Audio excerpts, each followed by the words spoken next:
Aqui é @o Guilherme Lippert. A minha expectativa para esse episódio é descobrir o que é o mínimo esforço que eu tenho que fazer para ter mais resultados. Aqui é @Denner Lippert. Minha expectativa para esse episódio é que o nosso time entregue o mesmo resultado com 1/3 dos recursos.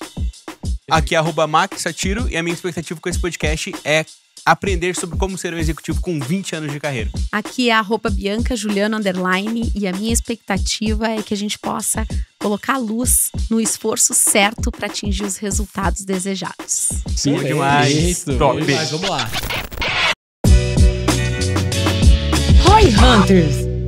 Fala, turma! Aqui é o Denner Lippert passando para dar um recado bem rápido para você que é CEO, sócio ou tem algum papel de gestão, gerência em uma empresa que já fatura mais de 2 milhões de reais por ano. A gente sabe o quanto é difícil encontrar bons profissionais de marketing e vendas na velocidade que a sua empresa precisa, gerenciar, treinar e manter essas pessoas engajadas com a cultura da sua empresa e, talvez o mais complicado, aplicar tudo o que você ouve aqui no Roy Hunters na prática e ter resultados financeiros na última linha da companhia. Mas é exatamente para isso que a V4 existe. Para ser esse braço que você ou não tem ou quer acrescentar à sua estrutura de marketing growth para ter um desempenho muito maior. Já são 12 anos de mercado, 260 escritórios no Brasil e mais de 25 mil empresas atendidas nesse exato momento. Diferente de um modelo de assessoria de marketing tradicional, você pode contratar os serviços isolados e personalizar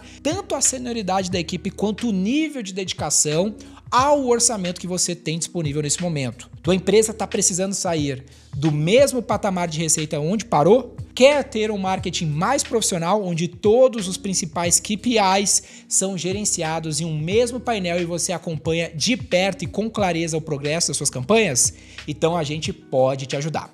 É só clicar agora no link que vai estar aqui na descrição deste episódio e preencher o formulário. Em até 12 horas, um especialista treinado por mim, do meu time, vai entrar em contato com você. Abraço. Seja muito bem-vinda, então, Bianca Juliano. É um prazer aqui estar recebendo você hoje no podcast aqui do Roy Hunters. Prazer é todo meu, uma alegria estar aqui com vocês. Entre gaúchos e o Max. É verdade, né? O Max Mineiro é o intruso da vez, né? Não, mas 6 anos no Rio Grande do Sul, já sou quase gaúcho. Quase gaúcho. Isso é fato, isso realmente. Quase gaúcho, né? Vamos lá, só uma coisinha antes de eu começar, eu preciso falar dos nossos belíssimos patrocinadores. Aqui a gente tem, novamente, para quem já é um Roy Hunter mais antigo, né? Um Roy Hunter que tá aí depois dos nossos 200 e sei lá quantos episódios que a gente já 60, tem. eu acho. 240, acho que eu vi ontem esse número, mais ou menos isso, 240 e poucos eu acho que é. A gente, né, já foi patrocinado pela Minimal. Olha só o Max aqui, ó, trajado de Minimal. Eu estou de Minimal também. Inclusive, eu tenho algumas camisetas bem antigas da Minimal que eu comprei lá no início da parceria e, cara, estão maravilhosas ainda, dá super pra usar mesmo depois de anos. Então, se você quer uma camiseta que seja básica, que você não tenha que pensar. O Max chegou aqui, falei, cara, toma uma camiseta nova pra você, olha só. Top, linda, pretinha, maravilhosa, não tem nem que pensar. A Minimal é excelente pra você, então na descrição tem lá um linkzinho, tem ali um cupom de descontos, faça a sua aquisição. E a gente, né, Minimal, ou no caso eles, não tem ainda a coleção feminina, mas eu sei que está nos planos, né, se eu não me engano. Então, isso aí. Em breve. Mim, eu não sei, pô. Não, é que eu achei que você sabia, mas se eu não me engano, tá no plano. Se eu não me engano, tá no plano. O Denner não sabe, mas a gente confirma aí depois também, mas dá uma olhadinha lá pra você que quer algo mais básico e funcional. É isso. Bianca, temos uma pergunta pra você. Puxa aí, então. Bem simples e objetiva. Nessa sua história, nesses seus anos aí de mercado, qual que é a estratégia, a ação que você executou que gerou mais ROI?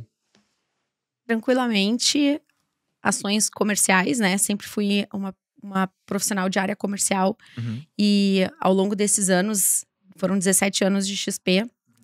E carrego a marca aí de sócia mais longeva da companhia. Legal. E nesse período todo, eu sempre tive conexão total com a atividade comercial. Na minha época, eu diria que vou lembrar lá do passado, de quando eu montei carteira de clientes e investidores. Eventos. A realização de eventos como ações educacionais, conteúdo para formação de carteira, para construir e conquistar clientes que não sabiam sequer o que era investir em ação no Brasil, zero cultura, né?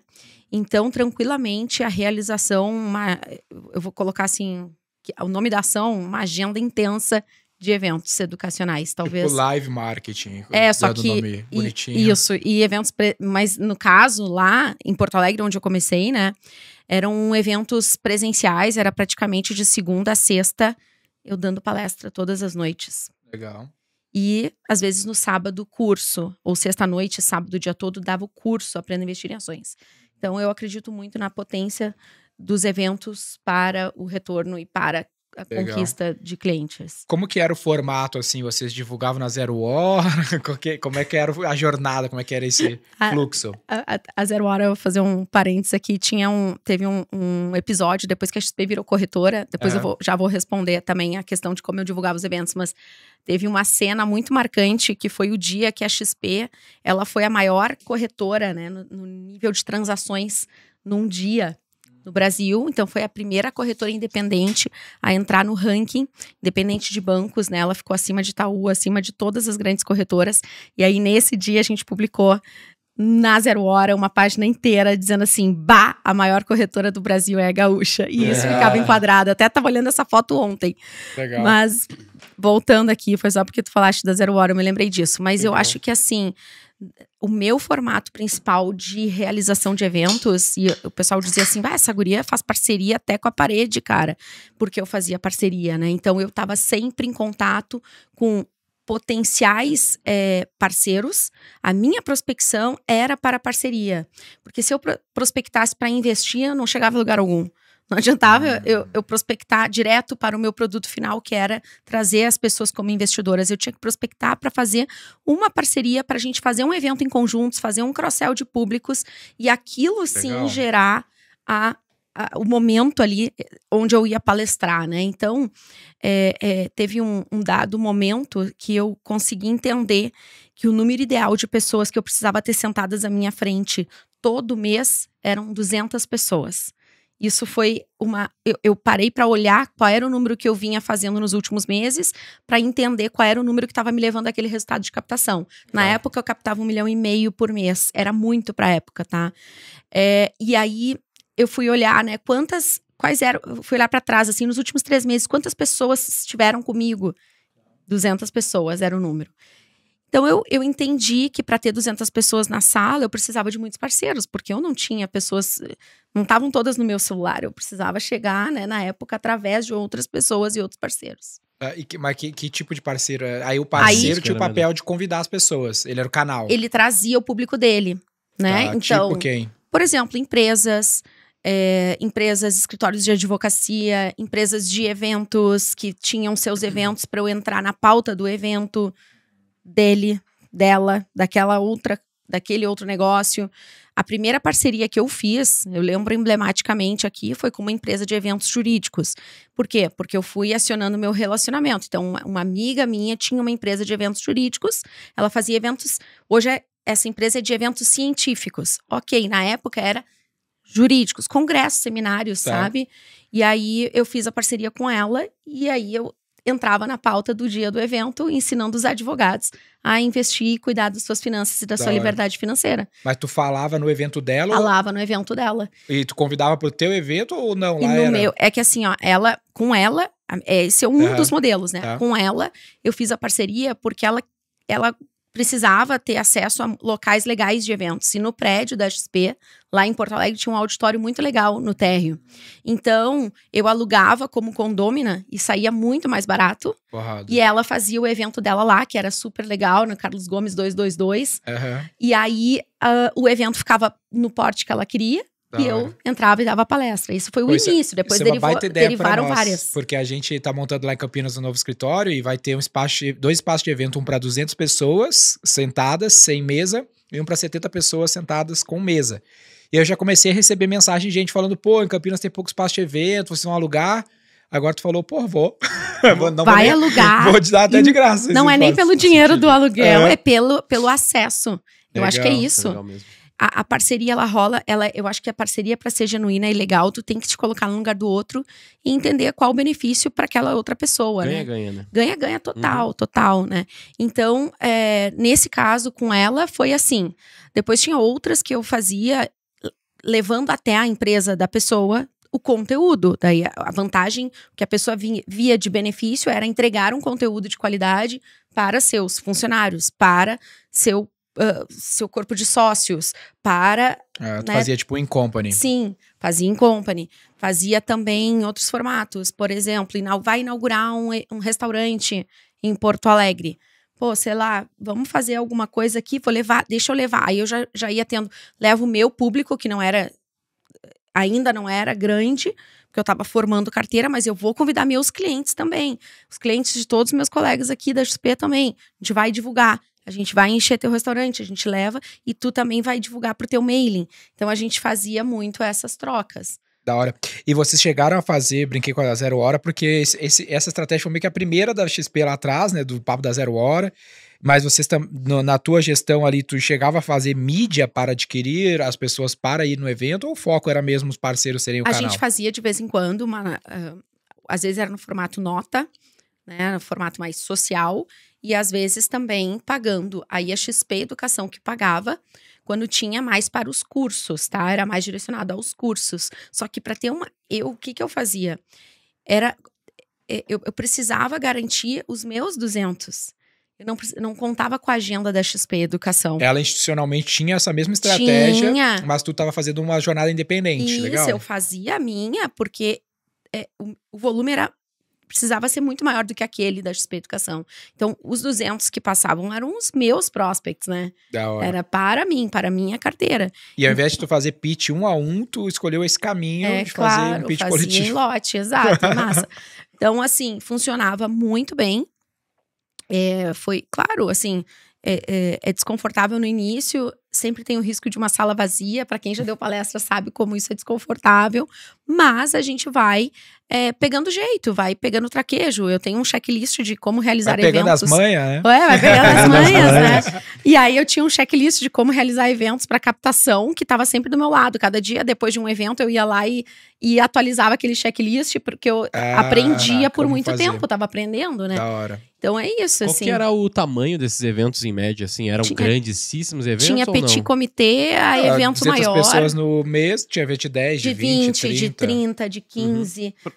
Era muito variado. Legal. Eu realmente estava focada em garantir 200 pessoas no total do mês. Porque eu sabia que esse era o número que me dava o resultado de 1,5 milhão no próximo mês de captação, sabe? Era o topo. No caso, tu tinha que dar o pitch em 200 pessoas no mês. Esse era o seu topo de funil. Isso, era a boca do funil, exato. E aí tu convidava a pessoa para se cadastrar Não, eu cadastrava todo mundo, né? O meu cachê era o nome e o e-mail da pessoa, né? Esse era o preço pra participar. Claro. Ah, sim, entendi. E aí depois você ligava e vendia... Depois eu ligava e marcava uma reunião de assessoria de investimentos. Então, vamos falar sobre a tua liberdade financeira? Porque o que a boca do funil ali na época era muito voltada... Eu não vou dizer que era... Talvez, assim, é um contexto mais aberto, né? Então... O ápice da palestra, vou dar um bom exemplo aqui. O ápice da palestra era o conceito de juros compostos. Eu não estava falando de uma ação A, B ou C, com essa ação ganhei tanto, se ganha tanto. Porque eu nunca fui analista de mercado, né? Então eu não dava call de ação nem nada. Eu sempre fui na base do education mesmo. Então, assim, ó. Matemática financeira 1. O ápice, matemática financeira 1, o impacto do juro composto na vida das pessoas e a projeção de longo prazo. Aquele era o ápice da palestra. Quando eu fazia aquilo, as pessoas assim, ó. E eu amava ver isso, né? E ver esse efeito. Legal. E aí, depois, a conversa seguia para como, então, a gente pode planejar a tua liberdade financeira. A tua. E aí, a gente ia para uma conversa a minha conversa com qualquer cliente com quem eu tenha conversado até hoje. Quem estiver me ouvindo aí, que tenha sido meu cliente, vai confirmar. Sempre era a partir de qual o teu plano de liberdade financeira, como vai estar o teu cenário daqui 20 anos, 30 anos. Eu provocava as pessoas, porque quase ninguém tem essa resposta. Eu arrisco dizer que hoje poucas têm. Um pouco mais já do que naquela época, claro. Sim. Então É é como isso. se no caso da V4 a gente fizesse um G4 que no final a gente ofertaria ali a V4, né? Não, o G4, Não seria tão grande quanto o G4, não, o né? G4 é exatamente o que ela disse que fazia com os parceiros dela, porque o G4 é um parceiro nosso que a gente patrocina todas as imersões. Isso. E é a gente vende via G4 faz 6 anos. É que ela faz os eventos com as parcerias, mas ela também fazia os seus próprios E eventos. vocês Isso. fazem o contato Enfim. depois? Fazemos. Pós, bem feitinho? Ainda, porque assim, a gente não necessariamente tem o mailing inteiro no caso do G4, né? A Entendi. gente faz a gente vai fazendo a aquisição dos clientes que estão no evento Como manualmente. que vocês fazem? Aquisição. A gente de sempre quem vai tá nos lá. eventos, a gente participa dos eventos, a gente tem uma dinâmica bem legal aqui, né, que o Max pode explicar, mas basicamente, resumindo, vão pessoas da V4 no evento e elas pegam o lead na mão. Porque a gente acredita que se a gente simplesmente, por exemplo, pegasse o mailing, enviasse o WhatsApp e tal, seria meio invasivo, ruim. A gente não dá pitch no evento, nem conteúdo É. mais. Isso a gente A já gente vai fez no- antes, no hoje a gente dedo não faz. mesmo. Mas vocês não conseguem. Deixa eu só entender. Consultoria de. Consultoria, bora, obrigado, começou. consultoria, galera, já voltamos. Não, só pra eu entender o seguinte: quando lá vocês têm acesso, vocês não têm acesso à lista dos presentes. Não tem. Tá bom. Mas vocês fazem alguma coisa pra que as pessoas acessem vocês, oferecem algo em troca? Lá? Hoje eu não sei como é que tá. Não, hoje a gente, em alguns eventos a gente dá o livro. Alguns, por exemplo, que o Denner tá palestrando, a gente sempre dá o livro. Tá. Que é uma forma da pessoa ter acesso a gente. Mas na maioria dos eventos que a gente hoje, a gente não vai como patrocinador, a gente vai como aluno. Ah, entendi. Então, a gente escolheu- É a paisana. É a Tá, paisana. Então a entendi, gente compra a entendi. vaga para participar. A gente tem outros eventos que a gente faz ativação direta. Que é, pegar o microfone, dar uma palestra, subir no palco e dar um Tá. pitch. Depende do perfeito. evento e do parceiro, a gente faz formatos diferentes, como tu fazia. No É. caso do G4, a gente não patrocina pra não ficar a experiência do aluno ruim, porque o cara não tá indo lá pra ver isso necessariamente. Sim. Então, o que a gente fez? Cara, como as turmas são pequenas, 50, 30, 40 pessoas, a gente consegue mandar 2 pessoas e ela fazendo contato com todo mundo. Sim. E Não, a aí. gente, a questão Quase da- um merchan. A geração do lead, eu lembro que quando eu ia no G4 e eu fazia o pitch, a gente inventou esse aí do pitch de dar o livro. E aí eu pegava, tipo assim, 100% da turma de lead. Tem 60 alunos, eu pegava 60 leads. Só que como o pitch era ganha o livro, o cara depois não necessariamente ele tava disposto a me ouvir, ele só queria o livro, tá ligado? Então, Uhum. o fato da galera talvez não conseguir pegar 100% dos leads não é um grande problema, porque às vezes eles pegam 30 leads de 60, só que desses 30 fecha muito contrato, porque eles pegaram de fato aquele lead falando de negócio, de crescimento, de marketing, enfim. Mas um lance que eu achei foda aqui no que tu tá falando, Bianca, até eu falo isso muito no Growth, lá que é o curso que eu dou no G4 sobre marketing. Eu acho que a XP, cara, é um lance que eu venho pensando há um tempo, assim, ela é um dos maiores cases de inbound do Brasil sem nunca ter falado isso, porque boa parte da venda depende de conteúdo, né, desse formato que tu falou e tudo mais. E é uma estratégia que a galera negligencia demais. Eu vou pegar um exemplo de um cara que tava no G4 e ele vende pra construtora. Aí ele tava fazendo marketing digital direto, tentando gerar lead na internet pra gerar lead de donos de construtora. E aí eu falei pra ele, cara, é muito difícil tu gerar um lead direto pro cara comprar teu produto numa construtora, um produto muito complexo, né? Ele vendia um software, sei lá. E aí eu falei, cara, por que tu não faz um evento, tu vai lá e paga, sei lá, um cachê pra alguém muito relevante, sei lá, o Guirado Amorim, o Paulo Guedes, vai gastar 100 mil no cachê do cara. Vai ser muito fácil tu convidar a pessoa pra ir no evento, porque aí todo mundo topa, todo mundo gosta. E aí no evento tu faz o contato, tu eleva o nível de consciência sobre o problema e aí faz teu pitch. Colocar esse elemento, a gente tá mudando muito a nossa estratégia de aquisição pra evento agora também, porque é muito mais fluido, né? O flow, a ausência de fricção nessa jornada é muito claro, maior concordo. quando tu convida o cara pra um conteúdo do que direto pra comprar um contrato de X milhões de reais. Perfeito. Eu vejo muito valor nisso, exatamente. Eu vou dar alguns exemplos. Essa situação do conteúdo, tu já tá ativando ali o gatilho da reciprocidade, a pessoa já fica grata, ela já quer te devolver de alguma maneira.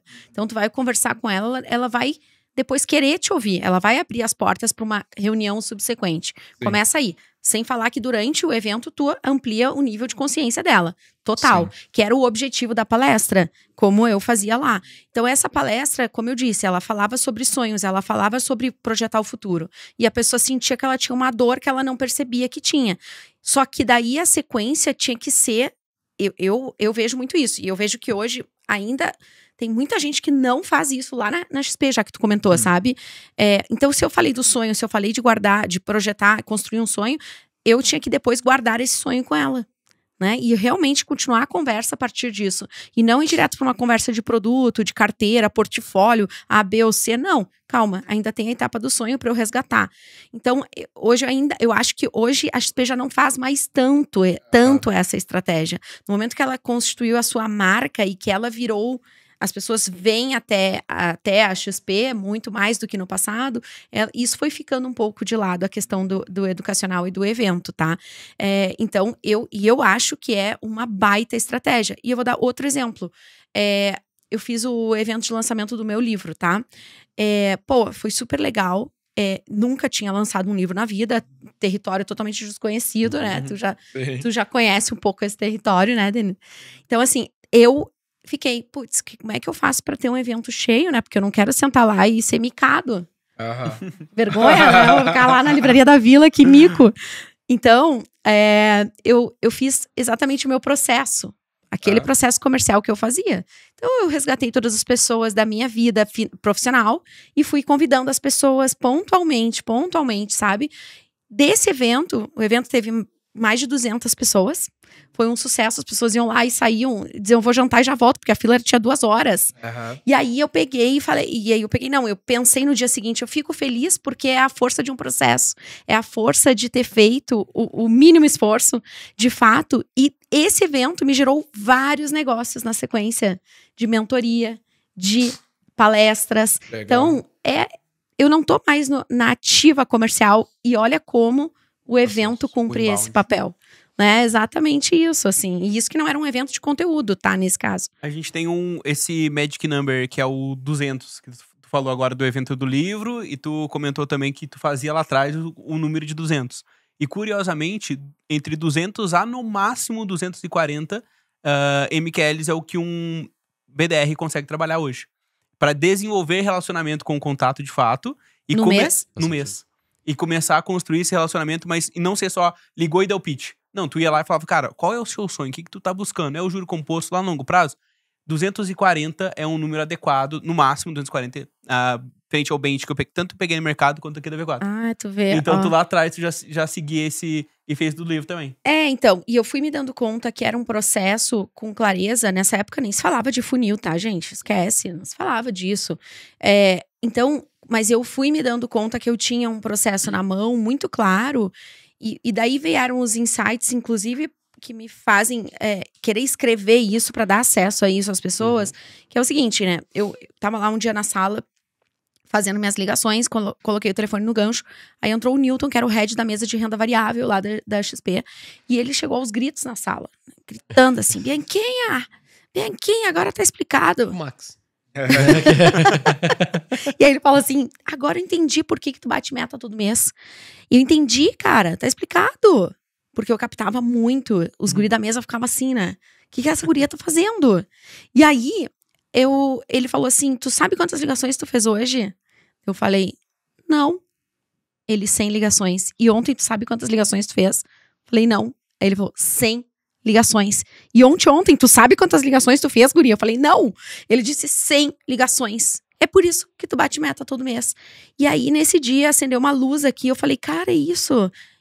Besta eu que não tava contando, sabendo que eram 100. Porque esse número, ele é meu. E ele tem que ser meu. E eu tenho que levar ele comigo pra onde eu for. Não é o número 100. Se eu fosse hoje ser assessora, certamente fosse ter outro número. Não importa, é descobrir qual é o número. E aí... ali era o início, né, do processo, porque eu ligava tanto para convidar para palestra, quanto pós-palestra, quanto para fazer parceria para palestra, mas para encher a sala, né? E aí que eu fui olhar se tinha outro número que se repetia, e aí eu descobri que tinha o número de 200 presentes nas palestras todo mês. E aí eu comecei a ver que tinha um funilzinho. Aí essa é a pedra fundamental do método mínimo esforço. Eu falei, cara, isso aqui pode ser replicável, né? Nem requer talento para fazer isso. Não tem ausência de resultado que resista a 100 ligações por dia. Que legal. É isso. Da hora. E como que tu faz, como que foi pra expandir isso pra outras pessoas? Porque até onde a gente tá nessa história aí, tu tava lá como uma estrela fazendo algo singular. Como é que tu faz agora 100 pessoas fazer esse mesmo processo? Então, aí que vem toda a minha caminhada. Ela acabou derivando muito pra uma área de formação de pessoas, né? Profissionais, comerciais para a rede XP. Então, a primeira etapa foi quando eu me tornei líder, né? Acho que em menos de 1 ano e meio ali já estavam querendo que eu fosse líder, porque a intenção é, pô, se ela faz alguma coisa que funciona para ela, vamos reproduzir isso, né, para os demais assessores. E aí eu fui me tornando líder e formando a equipe. E justamente é isso, assim, eu contratava pessoas totalmente inexperientes de investimentos, mercado financeiro, que tivessem carteira, pessoas sem carteira. E aí a ideia foi poder mostrar para elas. Eu falava para elas no início da entrevista, lá, quando elas ainda estavam do lado de fora, eu trazia elas, eu tentava capturar o tamanho do sonho delas. Porque se elas sonham grande, e isso não pode ficar vago, eu tentava transformar esse sonho grande em números para saber quanto essa pessoa sonha em ganhar em tanto tempo. Porque lá a performance é variável, né? 100% variável, não tinha fixo salário. Então, a gente tinha que ter, eu tentava trazer a pessoa que comprava o sonho grande, que conseguia, eu fazia uma engenharia reversa ali para dizer, olha, para ter esse tamanho de sonho que tu tem, que é o tamanho de bolso que tu deseja, precisaria fazer algo em torno de esses números aqui de esforços. E aí eu olhava como é que qual é a reação da pessoa. Se a pessoa reagia bem, sobrevivia ao baque ali, porque eram números altos, ela estava pronta para entrar, beleza. E aí eu dizia, não é o único jeito que pode dar certo, mas existe um que dá certo. Se tu estiver disposto ou disposta, eu tô aqui, eu vou estar do teu lado e vou te ajudar a reproduzir um passo a passo, que foi o que eu fiz quando eu cheguei aqui e deu certo para mim. E aí começou o modelo de reprodução, entende? Porque é isso que eu falo, assim, né? Na área comercial, talvez, eu não sei se vocês sentem isso, mas segundo a neurociência, um dos pontos que mais trava um comercial é o medo. Medo de receber o não do outro lado, de incomodar o outro, de ser rejeitado. É insuportável. Ser rejeitado é muito chato, né? Sim. Então, quando tu te coloca para enfrentar o medo, né? Eu falo assim, tem 2 coisas que são instintivas do ser humano. É o medo e a capacidade de enganação. O ser humano, ele tem isso muito nato, é muito forte, porque a gente se engana, a gente não tem tempo, no meio sei lá, numa caverna perdida da vida, o ser tinha que correr se ele visse uma ameaça, ele não podia ver os fatos e dados, então é natural ele ter o medo e ele se enganar que aquilo é uma ameaça, ponto, e às vezes não é. Então, para enfrentar esse tipo de situação, a melhor coisa é tu te colocar num lugar racional de atuação. Por isso que contra as emoções a gente vai para o lugar racional, e um método racional, pragmático e lógico é o caminho para que isso possa se reproduzir para quem está em área comercial, especialmente. Legal. Faz sentido para vocês acompanhar o fio aqui? Sim, 100%. Porque é mais comportamental, acima de qualquer coisa, é comportamental, mais do que qualquer outra coisa. Legal. E aí, nessa expansão do time, a galera seguiu esse mesmo processo usando o evento ou vocês foram para outras variações? Eventos. Eu fui na mesma linha. Falei, pessoal, assim, vamos fazer, cada um aqui busca ter 200 pessoas na sua planilha de prospects, busquem suas parcerias, eu tô aqui também para poder palestrar nos eventos de vocês, no momento que eu virei líder eu passava a palestrar para os outros também. Do B2B ou do Depois, B2C? Primeiro B2C, isso aqui é a raiz do B2C, tá? Nasce o B2C XP com o meu time é a semente do B2C. Legal. Nisso, na paralela, já tava rodando o B2B, começando. Com poucos, acho que tinha uns 200, 250 assessores mais ou menos na época. E aí, depois de ter o nosso resultado lá crescente, recorrente, que era isso, né? O resultado era contínuo, era sempre reloginho. Naquele dia lá que o Newton falou, entrou na sala, ele fez assim, ainda fez assim, ó, Bianca, e o mais impressionante é que é um reloginho, né? Tipo assim, resultado recorrente. Aí me puxaram pro B2B, aí eu fui pro B2B para gerar lá, para implementar as boas práticas que estavam dando certo lá no B2C e no B2B. Aí rodei a rede, montei projetos e operações para isso e depois repliquei isso através da Universidade XP, da área de treinamento e performance. Legal.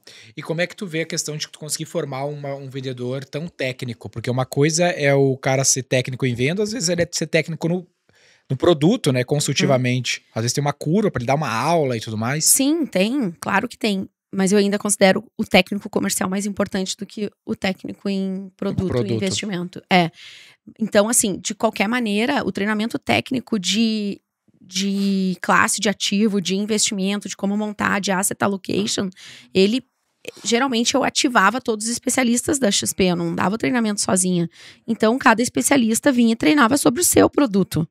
Deixa comigo a área comercial, a parte central, que é o que condensa tudo isso, né? O centralizador. Então, por quê? Porque se eu não treinasse isso, ou o meu time não treinasse sobre isso, ninguém treinaria sobre. E aí que o vendedor vai para esse lugar técnico de só vender produto, que não é o lugar certo para se estar. Eu acho que vendas técnicas, elas são muito importantes quando tu tá, sei lá, vende um maquinário pesado XYZ que a máquina tem que fazer assim ou assado. Essa é a venda técnica na minha visão, né? Assim, sei lá, meu pai ele vendia máquinas de... Agrícola. Não, tipo isso, só que de estrada. Ah, tá. Mas essas escavadeiras, retroescavadeiras, ele tinha que ser um vendedor extremamente técnico. Ainda assim, Sim. ele era muito bom no relacionamento, mas eu digo assim, eu noto essa diferença. Às vezes a gente tem que conseguir separar mesmo, né? E enxergar. Eu vejo que tem a ver muitas vezes com o nível de consciência do consumidor, porque quando tu tá vendendo uma retroescavadeira, tu tá vendendo pra quem já sabe que é uma retroescavadeira, tu não convence o Gui a comprar uma retroescavadeira, o Gui tá entre um Gol e uma E retroescavadeira, já não. sabe que precisa, né? Ele quer a retroescavadeira. Agora, na XP ou na V4, quando tu tá falando com Perfeito. produtos complexos, eu tô criando uma necessidade. O cara Total. não precisa investir, eu tô convencendo ele que ele precisa. Né? Na cabeça dele, ele não tá procurando necessariamente, né? Eu vou criar, existe um negócio chamado juros compostos, eu não sabia que isso existia, então, teu dinheiro pode trabalhar pra ti, deixa de botar na pizza, bota na ação. E por aí, e aí tu tá fazendo outro processo, né, de convencimento. Perfeito, exato. Pegou. Mas aí eu só fiquei um pouco na dúvida aqui, que é, para criar esse processo de convencimento, o vendedor não tem que ser técnico? Ou não necessariamente? Técnico em vendas. Técnico em venda consultiva. Técnico em relacionamento. Técnico em processo comercial. Na minha visão, é por aí o caminho. Ele não tem que ser um super especialista no produto ou algo assim? Não, porque ele vai montar a carteira de investimentos, ele tem que ter... Qual que é o princípio básico dessa venda? Para mim, é a conexão. Tá Primeiro bom. ponto. Uhum. Então, que começa já desde lá do evento, por exemplo, nesse cenário que a gente estava falando aqui. Porque vender é se conectar com pessoas, né? Começa desde quando tu vai num evento, como vocês vão lá no G4, o que os meninos têm que fazer lá? Se conectar Sim. com É isso aí pessoas. É isso, no limite, né? mesmo. Aham. Então, ele é muito sobre esse lado humano, pessoas, entender a dor do outro, fazer ele perceber a dor, nível de consciência de dor tem que aumentar, claro, entender que a dor existe, que ele não tá cuidando dessa dor, fazer lá um spin da vida, jogar lá pro futuro, qual o impacto disso se ele não resolver isso hoje, isso tudo é técnica também, né? Com Então, certeza. eu acredito que sim, é muito importante esse nível de técnica acima da técnica de investimentos, mas tu complementa. Tu não pode ficar 100% leigo, né? Não. Mas a sugestão, se tu se enquadrar num processo, tu não vai errar com o cliente. Se tu respeitar o perfil dele, se tu respeitar as dores, se tu mapear a necessidade de liquidez dele, é muito difícil dar errado, né? Então, tu não precisa inventar a roda. Tu vai montar uma carteira, dentro dessas tem algumas especificações, ponto. Tu não precisa ser o cara mais especialista em fundo imobiliário da vida, deixa isso pro analista. É outro momento da jornada. Justo. Né? É o analista Até que tá aqui porque, assoprando no ouvido do Na venda comercial. da XP, até do que eu entendo, o cara não tem que me pagar necessariamente nada, né? Porque ele vai abrir uma conta, então ele vai comprar o fundo, vai investir lá no ETF lá na frente. É uma outra fase da jornada de compra. Então, nesse primeiro indivíduo que faz a aquisição, faz o cara abrir a conta, migrar o patrimônio dele, sei lá, para XP uma parte, normalmente no começo. O papel dele não é entrar nesses detalhes, né? Isso vai acontecer ao longo de toda a jornada dele. Eu não tenho certeza. Hoje- Desculpa, Bianca. Fale. Não, eu não tenho certeza que se o Denner tá... Se eu concordo com isso. Porque é o seguinte, ó. Vamos tretar. Ó, o cliente que vai investir 50 mil reais por mês, talvez ele não precise, de fato, desse conhecimento técnico ali. Mas já o cliente vai colocar 10 milhões, se o vendedor ele não for técnico, ele não explicar qual é o produto, o cara, porra, não gerar um tipo de valor diferente, né, pra esse cara. Porque esse cara, ele não vai... Ele percebe que é só técnica de venda. Claro. Ele é quase o comprador da Rex Escavadeira, às vezes. Depende, dinheiro não é o único fator. Pô, tem um monte de gente que tem 10 milhões e não sabe nada É o nível de investimento. consciência, nível de consciência mais valor. Acho que a pergunta é mais relacionada ao nível de consciência necessariamente do que patrimônio, então, né? Nível Se o cara de consciência, manja mais, é talvez difícil de sejam ganhar essas só no as- relacionamento. Essa é a pergunta, eu acho. Talvez sejam essas variáveis. Dinheiro e nível de consciência. Vamos ouvir a Bianca. Não, assim, ó, ele tem que ser técnico, tá, gente? Claro, em investimentos, ele tem que conhecer, ele inclusive tem que fazer uma prova certificadora, tá? E que tudo isso tá aqui no pano de fundo. Não tem como. Total, Não eu tô dizendo que ele entendendo. não deveria ser um especialista em um tipo de investimentos, por exemplo, com máxima profundidade. É que aqui tu tá tirando como premissa que ele já sabe o básico que é necessário no teu mercado. Né? Exato, justo, tá? É diferente do Flávio Augusto, que contrata qualquer um na esquina e manda vender o WhatsApp, que ele faz literalmente assim. Esse profissional, assessor de investimentos, ele tem que saber de todos os tipos de investimentos. Ele tem que ter essa visão generalista de uma carteira, entender técnica de alocação, entender perfil, suitability, perfil do investidor, tudo isso junto, tá? Aqui é técnico, não deixa de ser, tá? Acontece que se eu tivesse que dizer que se é melhor um profissional super técnico em investimentos e um sem a técnica comercial, ou um com técnica comercial sem super técnica de investimentos, eu arriscaria que o comercial pode avançar mais casas, talvez um pouco mais rápido. Mas todos são graduados todos têm no básico. Exatamente. Não é com MBA. Ele é especialista em investimentos. Não pode ser num só mega hard, sabe? Porque senão ele até vira tendencioso. Justo. Legal. E é tipo no caso da V4 que a gente faz o treinamento lá dos nossos closers. Talvez o próximo passo disso, dos vendedores, seria, tipo, sei lá, uma certificação mais profunda mesmo, pra garantir. É a prova, igual no caso prova. A gente meio que faz, né? Porque o cientista é isso. É que o cientista a gente não chega a testar a proficiência do vendedor previamente, porque meio que whatever, entendeu? Tipo, o cara fez o cientista, supostamente. Porque ninguém tá lá, tipo, super garantindo que ele fez, sabe? A dificuldade que a gente tem no nosso setor é que ele é autorregulado, né? Então a gente tem que criar nossas próprias certificações. Exato. No caso do mercado de investimento é mais fácil, né? Tu tem esse regulador. Exato, sim. é um mercado altamente regulado, né? O mercado de investimentos. O extremo disso, que eu acho que não precisa, mas o extremo disso no nosso caso seria fazer o cara fazer um TCC lá da vida, tipo que seria o processo do franqueado. Ou certificações externas também, parceiras. É que, enfim, é muito específico da V4, mas eu acho que dá pra ter um meio termo aqui com algumas melhorias no nosso caso também. Tá. Faz sentido pra mim, anotei aqui. E aí, eu tô ainda lá, voltei naquela tua primeira pergunta das ações que geram mais ROI, sabe? Tá. Tem pequenas ações dentro das ações maiores. Então, uma das coisas também que gerava bastante resultado era no início do evento, quando eu abria a palestra, eu falava assim, eu preparava as pessoas no sentido de dizer assim, olha, pessoal, eu vou falar aqui temas que talvez toquem vocês. Vamos falar projeções para o futuro, a gente vai falar de dinheiro, de bolso, né, de finanças, de se preparar para um futuro com qualidade. E talvez vocês lembrem de vários nomes aí, venham nomes à cabeça de vocês durante essa noite, durante a minha fala. Anotem esses nomes, porque no final eu passo. Na época era uma ficha de avaliação, hoje em dia seria um QR Code ou sei lá o quê, né? Para vocês indicarem essas pessoas para eu convidar para as minhas próximas palestras. Caramba. Para elas terem acesso a esse conteúdo, assim como vocês estão tendo aqui. Porque eu sabia, as pessoas saíam e falavam assim, eu queria tanto que fulano de tal estivesse aqui. Aí eu me dei conta que tinha aqui uma preparação. Se eu já fizesse isso no início, a pessoa já ficava disposta a ir anotando esses nomes para trazer esses nomes pro meu mailing depois, tá? E rodava muito isso? Dava bom? Dava muito bom. Sempre vinha nome de indicação fácil, assim, nas fichas de avaliação, tá? Legal. E a outra ação que vocês já fazem, e eu complemento aqui, que é essa de participar dos eventos, como vocês fazem, mesmo a paisana, assim como... Porque eu fazia isso, né? Eu fazia propositalmente... vou me inscrever no curso tal. Vou fazer aqui, ó, um experimento tal de vinhos. Vou me inscrever no MBA tal, no curso tal de fim de semana. E assim eu ia. Às vezes eu não ia até o fim nas turmas. Eu ia, mas cada turma que eu entrava, eu conhecia pessoas novas e fazia, naturalmente, gera aquele elo, né, de conexão, início de curso. Todo mundo se apresenta, fala o que faz, etc, etc. E daí tu tem os coffee breaks ali, né, pra se relacionar. Então, tem muito disso, que é se conectar com as pessoas. Facilmente, Na sequência, eu tava dando palestra na empresa do coleguinha A, do coleguinha B, do coleguinha C, né? Então, era muito interessante essa agenda. Eu chamo isso de agenda ativa de prospecção. Legal. Tu não fica reativo, tu tem que ser proativo, né? Top.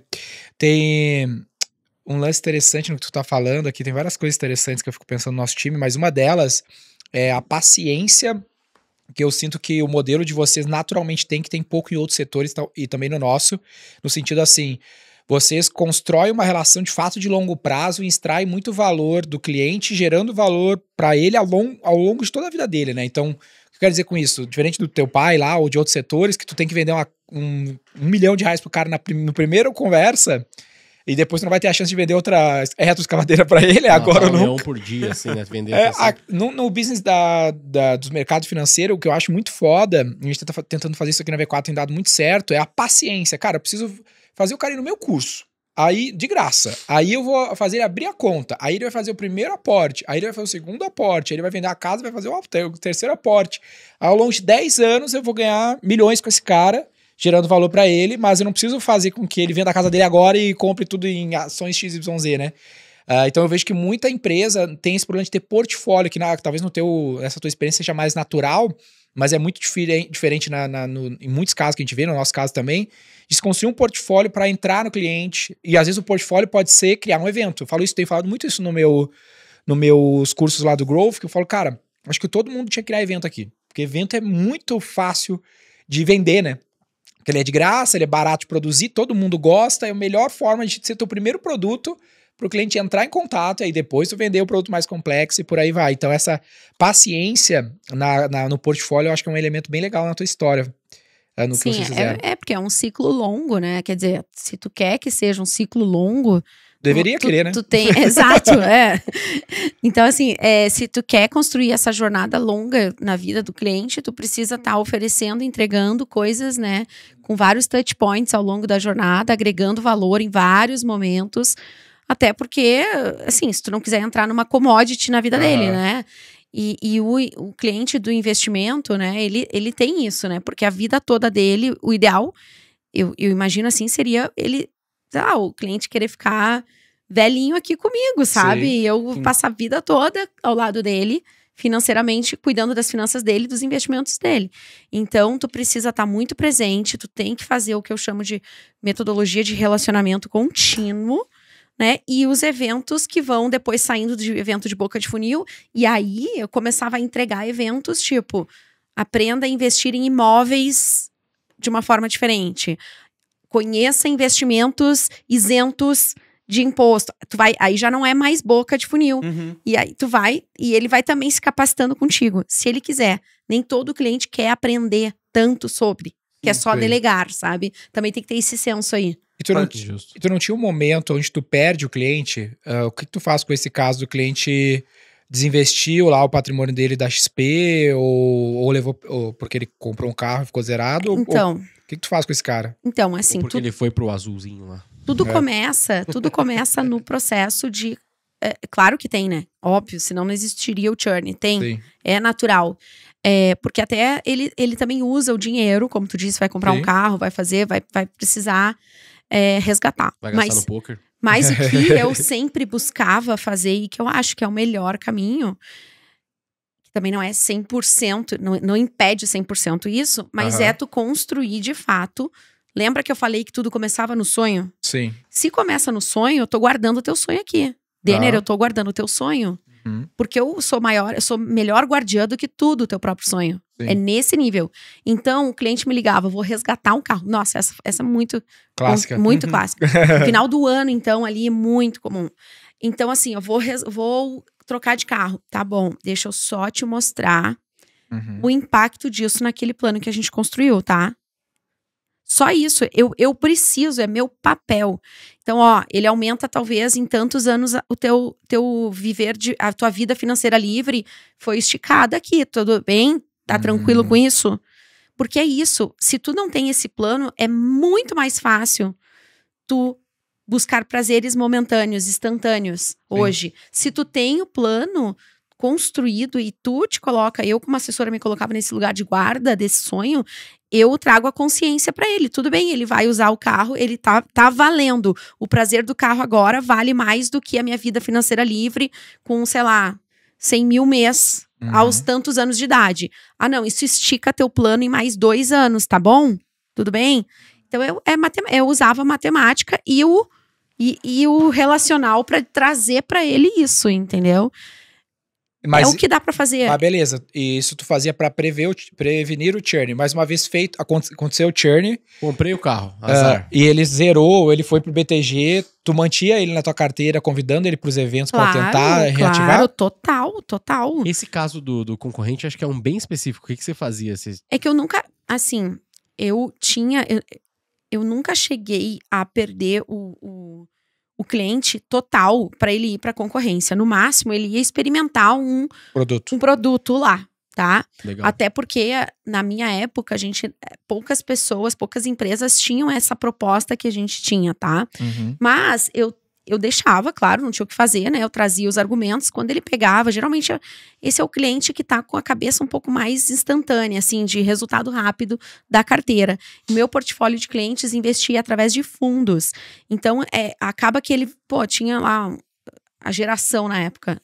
A geração tinha os fundos, nem lembro o nome dos fundos, que estavam indo muito bem. Sim. Depois virou, começou a ir muito bem, e tudo bem. Mas são coisas pontuais, né? Eu tava sempre buscando a visão de longo prazo com ele. Se ele ia resgatar, eu só trazia, olha, a visão é longo prazo aqui, a gente tá construindo algo muito maior do que um resultado de curtíssimo prazo. E às vezes dava, às vezes não dava, e ele resgatava mesmo, tá? E tudo bem. Ia tentar o IQ Option. Deixava. Ia botar na Blaze. Não tinha o que fazer, Tigrinho. né? Nossa. Não tive que competir com o Tigrinho. Não chegou nesse momento. Hoje tem essa competição, pô. Tá louco, meu. O Brasil faz mais receita de bet do que exportação de carne. Eu vi isso. É sério? Já bateu isso? Já. 50 bilhões de reais. Vai dizer que você nunca fez uma fezinha no Tigrinho. Nunca fiz, velho. Nunca baixei nada, nunca vou baixar. Não precisa baixar, mano, é o WebApp. Alguém é pró-eficiente em bet. Inclusive, eu tô fazendo aqui agora. Inclusive, eu tô embaixo da mesa aqui, Tigrinho como, rodando.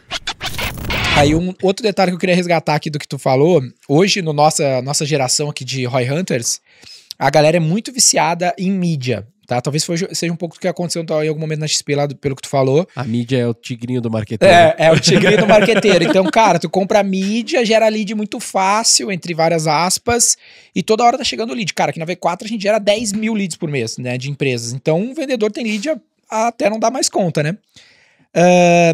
E isso faz a gente perder ideias mais criativas, como, por exemplo, o lance do parceiro. Eu achei legal tu falar do parceiro como canal, para gerar lead junto com você, é um pouco do que a gente faz com o G4, a gente tem criado cada vez mais o nosso canal de parceiros. A gente até trouxe uma pessoa da XP para ajudar a gente a construir esse canal. E aí, eu queria saber de ti o que incentivo tu dava pro parceiro, que é um lance que eu tava discutindo ontem com a pessoa que tá cuidando disso aqui para nós. Pô, vou dar dinheiro, ela deu uma ideia baseada no que ela fazia na XP de dar incentivos intangíveis, coisas que a pessoa não pode acessar com dinheiro, como um collab. Acabei de falar com o cara lá daquele fornecedor, da gente fazer um collab, o cara, sei lá, vai dar 500 mil reais de desconto pra nós pra fazer um collab com a V4, ao invés de a gente só pagar, a gente mostrar mais a empresa dele nos nossos canais. Enfim, quais incentivos tu dá pra convencer lá, aí pra galera que tá nos ouvindo e, não tem nada a ver com o mercado de investimento, marketing e tal. Cara, existem vários, a gente chama de sell-through aqui na V4, né? Que é tu vender através de alguém. Então, quem é uma pessoa que pode acessar o teu cliente, já acessa teu cliente, tu poderia fazer uma parceria com essa pessoa.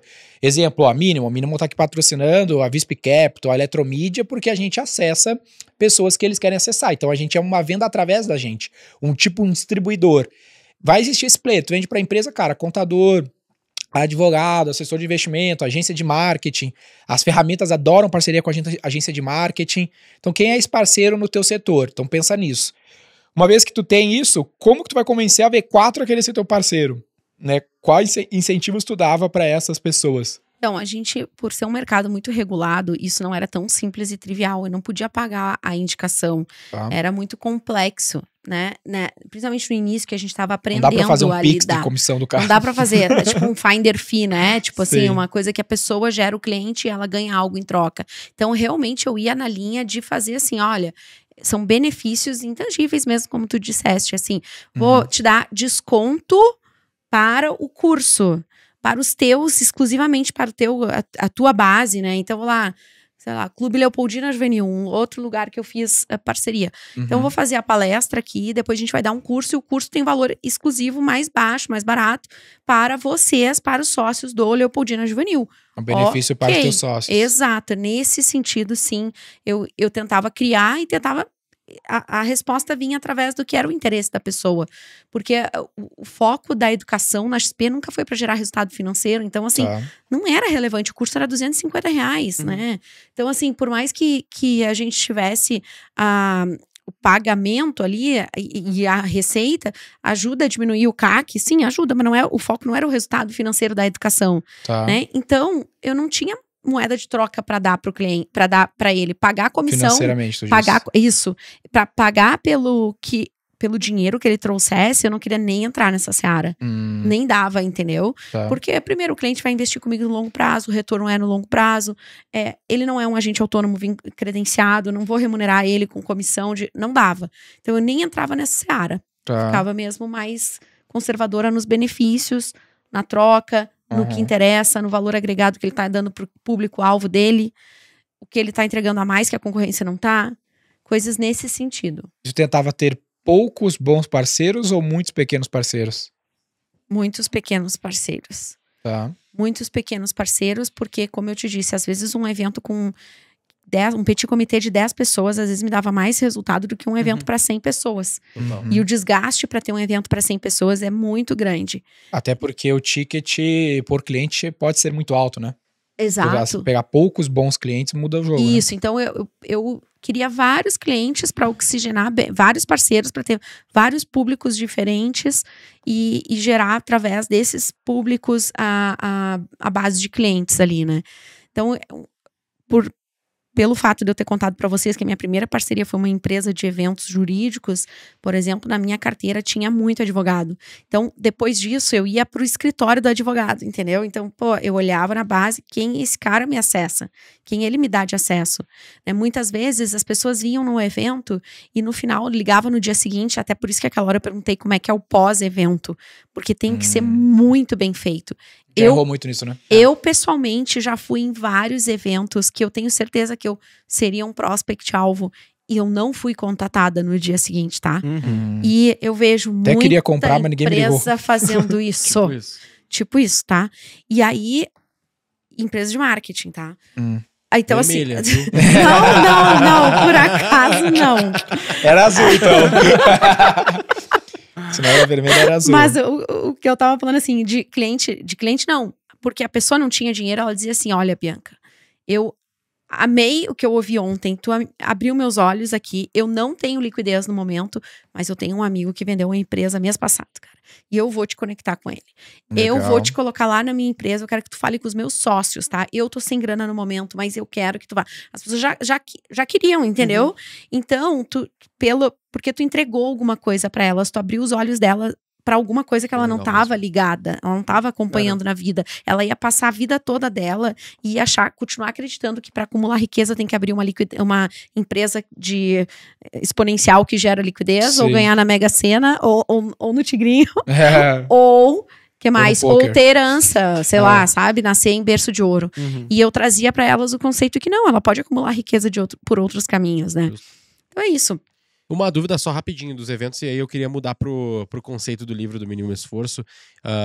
Esses petit comitê que você chama, eles também são conteúdo ou eles são mais, tipo, rodada de conversa? Não, também conteúdo. Também conteúdo, mesmo sendo 10 pessoas, vai ter um talk ali. Tinha que ter o talk, porque o talk que, assim, para poder conversar e adentrar no nível da conversa sobre investimentos, eu tinha que trazer todo mundo para o mesmo nível sobre a importância de cuidar financeiramente da sua vida e se preparar para o futuro, sabe? Sim. Então tinha um talk, às vezes eu fazia um talk mais curto, enxugava um pouco a palestra, trazia só os pontos mais impactantes e era isso, porque eu tinha que trazer a pessoa comigo, senão ela não chegava lá. A pessoa assistia no Jornal Nacional, a bolsa tá tanto, não entendia nada. A inflação, a taxa Selic, a inflação está em tanto. E aqui ela não consegue entender qual o impacto daquilo na vida dela. Até hoje, 4 em cada 10 brasileiros sabem o que são juros compostos. Então, Caramba. é isso, é sobre isso. Sim. Inclusive, essa pergunta que o Gui fez agora, a gente já discutiu sobre isso. A gente falou assim, pô, vamos chamar os marqueteiros pra vir aqui na V4, mas não vamos preparar conteúdo, porque se a gente preparar conteúdo, não vai ser legal. Vamos só fazer bate-papo, só troca de ideia. Agora tu falou, pô, traz um conteúdo, agrega valor e tem o relacionamento. Até porque, e aí agora eu já vou falar com base nas mentorias que eu dou hoje. Se eu disser qual seria o real conceito de mentoria? Real. Vamos na essência.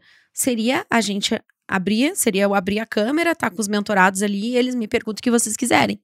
Pergunta se eles perguntam. Não perguntam. Eu não sabia. Nossa, os caras não perguntam. Porque não mesmo, vai. É verdade. Então, no mínimo, tu tem que trazer uma pílula de conteúdo que não sequestre a sessão inteira, mas tu tem que trazer alguma coisa pra abrir o jogo, pra trazer A faísca para esse fogo. Exato, a faísca pro fogo, é isso. Legal. Senão não acende, não vai, entendeu? Então, já, além, isso eu tô falando só de formato. Então é isso. Muito bom. E o que tu faz ali? Eu até falei sobre isso, mas eu queria ouvir mais sobre essa questão da quantidade de leads quando tu tem uma máquina que gera leads, como a XP chegou no momento que, né, começou a ter muita demanda passiva, pra te não deixar todo mundo bunda mole. Cara, lead existe em todo lugar, né? Do planeta, lead é infinito, certo? Então, o que tu precisa é ter uma boa gestão de processo. E tu tem que considerar que, assim, vamos no modelo XP ali, né? Vários escritórios têm um modelo digital de originação. Quer dizer, não de originação, digital mesmo, a maquininha de geração de lead, com conteúdo, com educação.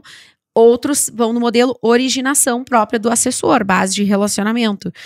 Mas, quando a gente encontra, e várias vezes eu escuto isso, né? Poxa, o assessor tá muito acomodado. Semana passada, um escritório me chamou dizendo, a gente quer transformar os nossos assessores aqui, que estão acostumados a receber lead, a gente quer que eles entendam a essência de originar os próprios leads. Tá bom, vamos fazer as sessões de mentoria? Vamos.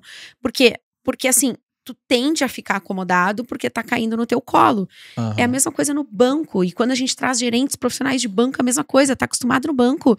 O gerente de banco, ele pode entender até de investimentos, mas ele não faz proativamente atividade comercial. É outro exemplo. Então, a gente precisa olhar para o processo, mensurar funil, mensurar etapas do processo e ficar em cima disso e mostrar para ele a importância de não ter os leads parados no mesmo lugar, se não tá jogando dinheiro pela janela, né? Então, se a empresa tá gerando lead, ela tem todos os motivos do mundo para acompanhar a evolução desse lead no funil. Sim. Tem que ser com processo, gestão. Pra mim é gestão a questão, entendeu? Sim. Dos números, a conversão de cada etapa e tu ficar em cima ali acompanhando. Quantas vezes aconteceu comigo? A minha equipe foi a primeira equipe que testou a captação pelo site da XP. O processo digital de geração de lead começou com o meu time, eu construí um time. A gente nem sonhava, nem falava SDR, tá? O nome eram ativadores. Esses ativadores, contratei lá, montei uma equipe de ativadores. Eu ficava olhando todos os dias, 5 da tarde, eu olhava o CRM e eu olhava para ver se tinha algum contato entrante sem contato, sem ligação registrada. Aí, se a pessoa, eu ligava pra pessoa e dizia assim, e a dona fulaninha aqui? Falou com ela hoje? O que tu achou dela? Não falei. Eu sei, tô vendo aqui no CRM. E aí tinha às vezes que dizia assim, falei, mas não registrei. Eu falei, não, se não tá registrado, não falou. Mas no sentido de, pô, como é que foi?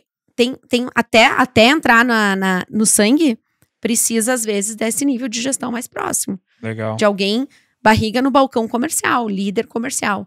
Pra mim, líder comercial não pode se eximir dessa gestão próxima dos indicadores, tá? Esse é um princípio que líder comercial tem que olhar. Indicador não é só de resultado. Esforço, meio, processo. O que tu acha disso?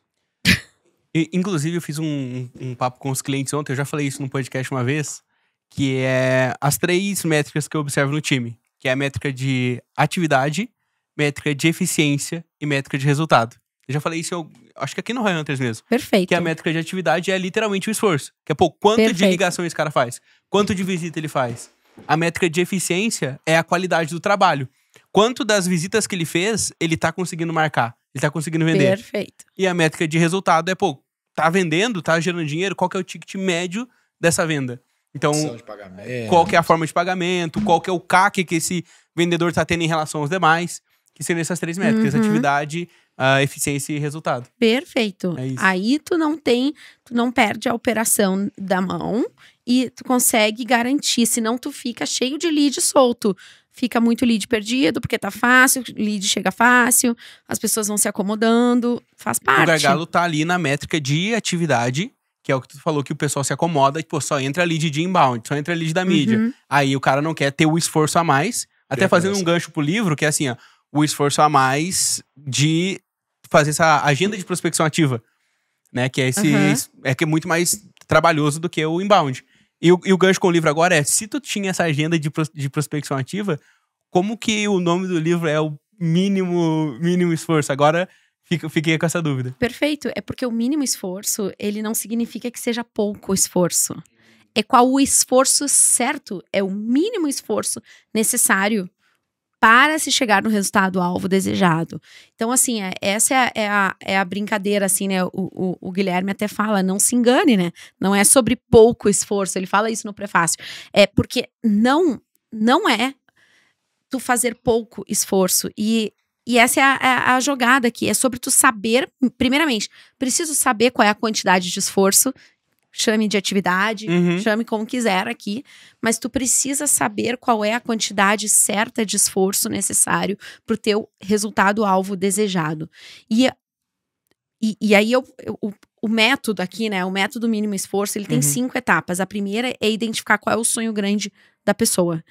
Porque sem isso, também não adianta ficar aqui gerando esforço e senão tu não sabe nem qual é o resultado desejado. Então, o primeiro passo é o sonho grande.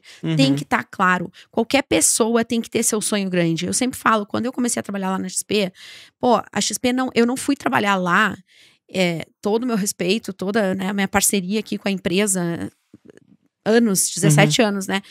Mas eu não tava lá pra realizar o sonho do Guilherme Benchimol, eu tava realizando o meu sonho, concorda?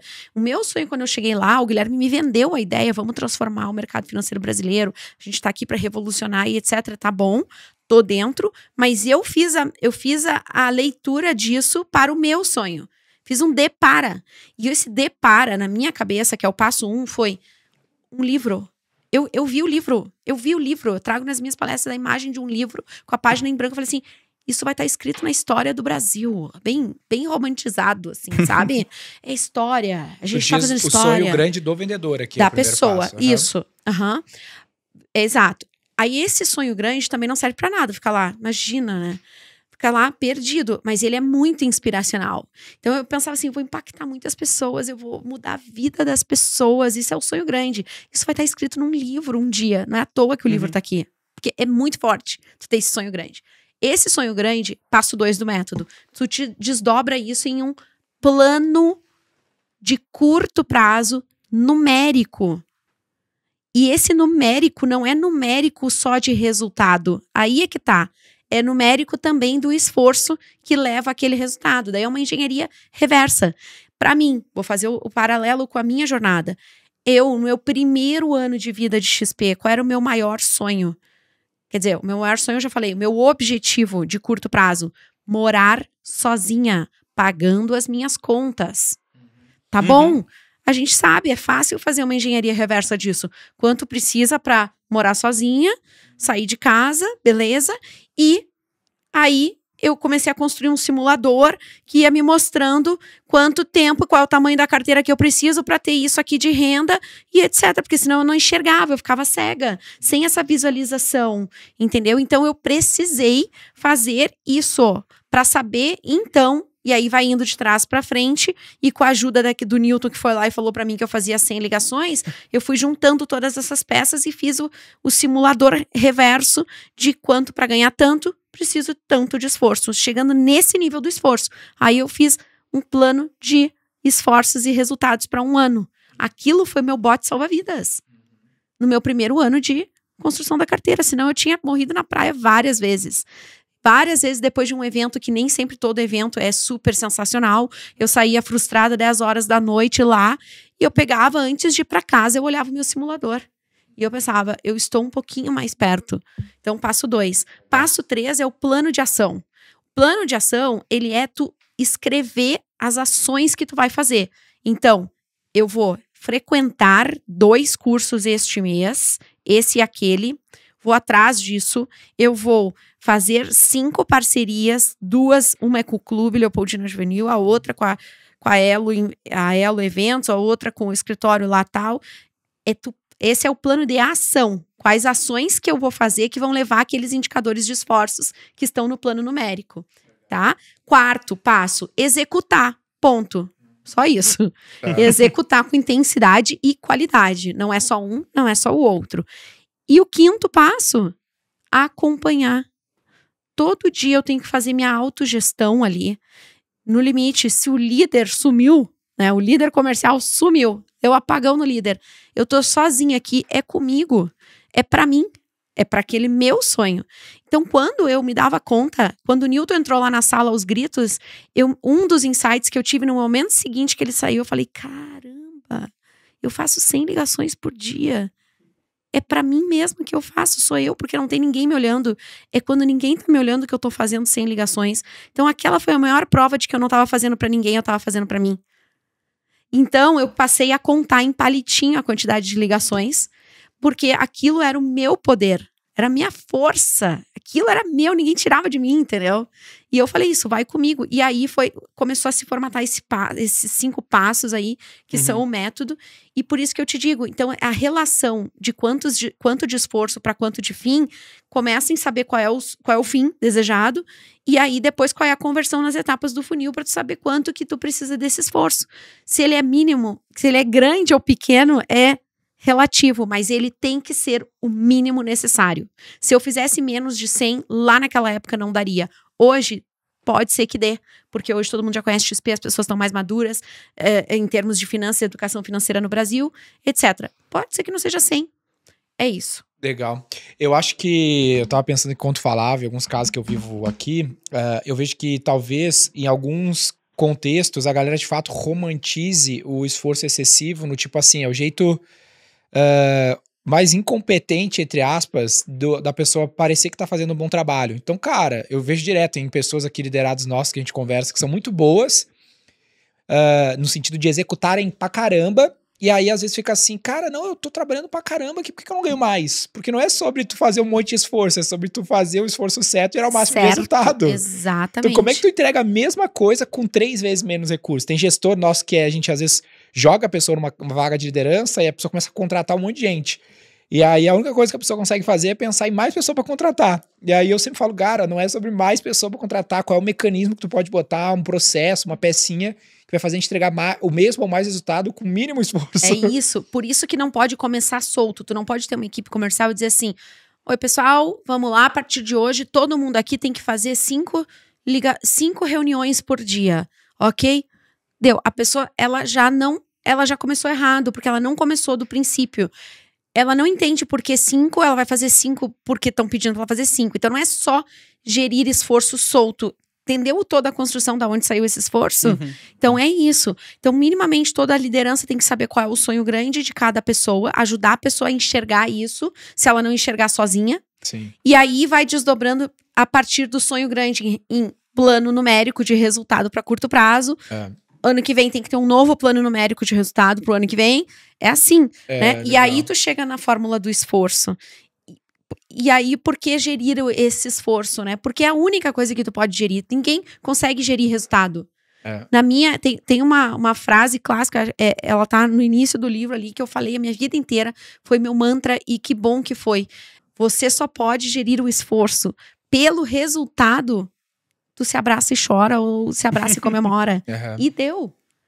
Então é sobre gerir os esforços, mas os esforços certos que derivaram de um resultado desejado. O resultado a gente sempre fala que é uma métrica de saída, né? Consequência. É um output. Vai acontecer dependendo do teu input. Não mexe no output. Mas é muito comum a gente ver pessoas travadas gerindo resultado, tá? Total. Eu vejo muita gente gerindo resultado. Total. Porque é o mais... Como é que eu vou te dizer assim? É a zona comum. Essa é a zona comum. Então a gente tá indo pra ele uma é meio zona... intuitivo, né? Pô, tô aqui pra dar resultado, É tá? isso, Mas eu não... é isso. Então, nem sempre dizer que tu tem compromisso com o resultado, necessariamente tu tá, de fato, agindo para construir faz aquele muito resultado. sentido, né? Porque se tu te baseia no esforço, você não tem como escalar o esforço. Você tem 8 horas de trabalho por dia, no máximo 10, se você for muito intenso, no máximo 12. E você não vai ter mais. Então não tem como você se esforçar mais. Você tem a mesma quantidade de esforço disponível, que são as 8 horas de trabalho. Você precisa encontrar o mínimo esforço para que nas mesmas 12 horas você consiga alcançar mais, né? Porque se você consegue produzir mais nessa 1 hora, encontrando o que tu fazia em 1 hora, agora tu faz em 10 minutos, ou seja, tu consegue fazer 6 vezes mais no mesmo período de tempo, porque tu encontrou um jeito de fazer o mínimo esforço, você vai conseguir no mesmo período de tempo, que é o máximo que você tem, que são as 8, 10 horas de trabalho, fazer mais resultado no final, fazer mais inputs que, por consequência, vão ajudar a aumentar a chance do output ser maior. E pra mim, talvez o principal aprendizado de tudo isso, né? Um dos, assim, que acho que não foi falado diretamente, é o quanto a gente subestima o poder da visualização das coisas, né? Então, quando a gente bota ali o olhar em cima do número que a gente tá fazendo de ligações, de taxa de conversão, de eficiência, aí a gente começa a entender, pô, aqui tem uma melhoria, aqui tem um gap, talvez, aqui tem uma oportunidade. Até nas finanças pessoais, assim, tipo, se você não tem uma planilha de controle decente das suas finanças, você não consegue guardar dinheiro, o dinheiro vai indo embora, você não sabe nem o que aconteceu, porque você não tá dando intencionalidade, visualizando aquelas coisas e colocando as metas. Eu acho que isso pra mim, é uma coisa que tem que ser falada também, tem que ser lembrada. Perfeito, isso aí. Se tu não mede, tu não... Gerencia, né? Então, e serve pra tudo, como tu disse, pra construir uma vida financeira livre lá na frente, pra construir o resultado que tu deseja de fato, tu calcular isso, porque a cada medida, e eu falo pra vocês, qual é o efeito que vocês têm de uma lista de coisas a fazer que vocês vão dando check? É a mesma coisa, é o efeito de satisfação. Eu estou cada dia mais produtivo, todo mundo ama ser produtivo. Quem não ama, me digam vocês. A questão é como se sentir produtivo a todo instante. Então, crie os mecanismos. Eu contava palitinho de ligação e ficava feliz da vida, entendeu? Porque cada dia eu me sentia mais produtiva. É claro que a ligação, se eu ficasse só ligando, se eu ficasse ligando pra, sei lá, pra minha família, pra dar um bom dia, não ia resolver nada, né? Eu tinha que ligar porque eu tinha consciência que eu sabia que era o meu objetivo numérico. Então, eu não fico ligando à toa, né? Ligando para trazer resultados. Muito bom. Pra gente finalizar, Bianca, como é que a galera te acompanha, encontra o teu livro? Agora tu tá mais nessa jornada aí de mentora, mais ativa em redes sociais, imagino eu. Total, tô indo pra esse universo digital aí que vocês né, já navegam há anos com maestria. E tô mais ativa assim nas redes sociais, então no Instagram vou deixar meu contato, é o @BiancaJuliano_. Eu posto bastante sobre conteúdos comerciais, sobre performance, sobre autoliderança, que aqui habita uma questão muito importante, é pra ti, é por ti, né? Não adianta tu delegar isso pro outro.